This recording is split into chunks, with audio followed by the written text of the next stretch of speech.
Get back to the polls in just a second here, and in all seriousness, I hope you feel better. Thank you very much. But let me start with the economy. Obviously, has been key in this campaign, especially as we head down these final days here. And we had Joe the plumber, we had Joe Biden saying it's your patriotic duty, and now I think one of the biggest gaffes in the election. It's only now beginning to get a little bit of traction and attention, and this is Senator Obama saying, you know, I don't know when they decided they wanted to make a virtue out of selfishness. Meaning if you don't want to pay more taxes. Yeah. Did you notice this week that he got it? Yeah. It's not just charity. It's not just that I want to help the middle class and working people who are trying to get into the middle class. It's that when we actually make sure that everybody's got a shot, when young people can all go to college, when everybody's got decent health care, when everybody's got a little more money at the end of the month, then guess what? Everybody starts spending that money. They decide maybe I can afford a new car. Maybe I can afford a computer for my child. They can buy the products and services that businesses are selling, and everybody is better off. All boats rise. That's what happened in the 1990s. That's what we need to restore, and that's what I'm going to do as President of the United States of America. John McCain and Sarah Palin, they call this socialistic.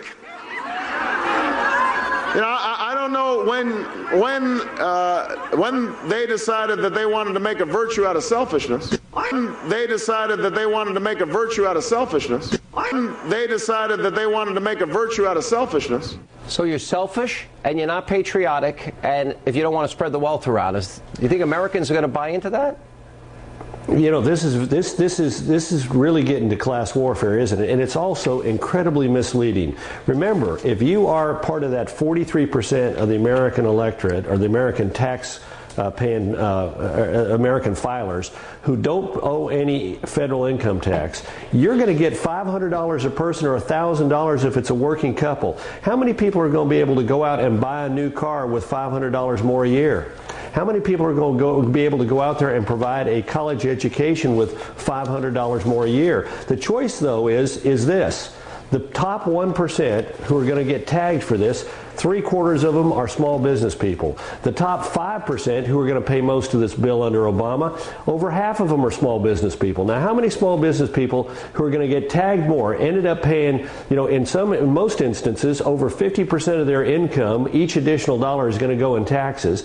How many of those people would be better off having that money invested in their small business so they can create a job, so the guy doesn't get, at the bottom 43%, doesn't get $500 more a year.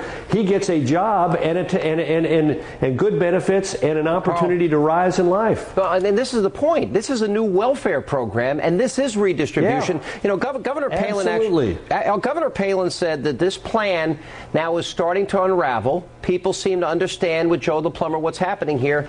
And, you know, dare I bring up a personal issue here, because he keeps using the terms, you know, we've got to be our brother's keeper. What you talking about, Will? Well, he's got a brother that lives on the outskirts of Nairobi on less than $1 a month. What? He saw him just 2 years ago, didn't give him a dime.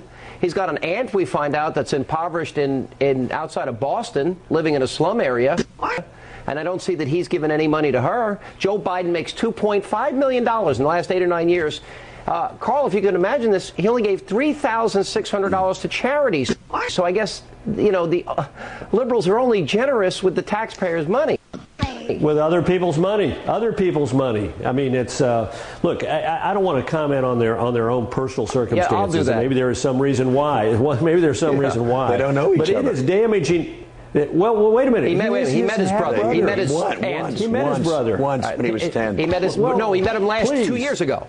Go ahead, Carl. Please, I mean, you know, he is his kin, and you'd think, you know, being modestly generous to him could. I mean, the guy lives on $1 or what? $1 a month.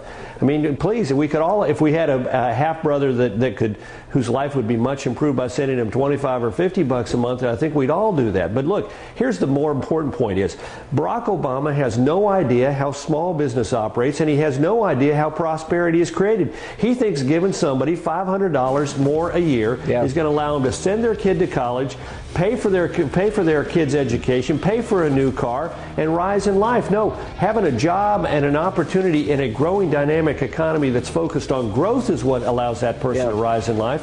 And Abraham Lincoln talked about the necessity of not blaming capital and not blaming labor, but of having capital and labor work together. And here we go with a guy who is blaming the people at the top. And by the way, I offered if they just give me the address, I'll send $1,000 to his brother on the outskirts of Nairobi, living in poverty in a shack.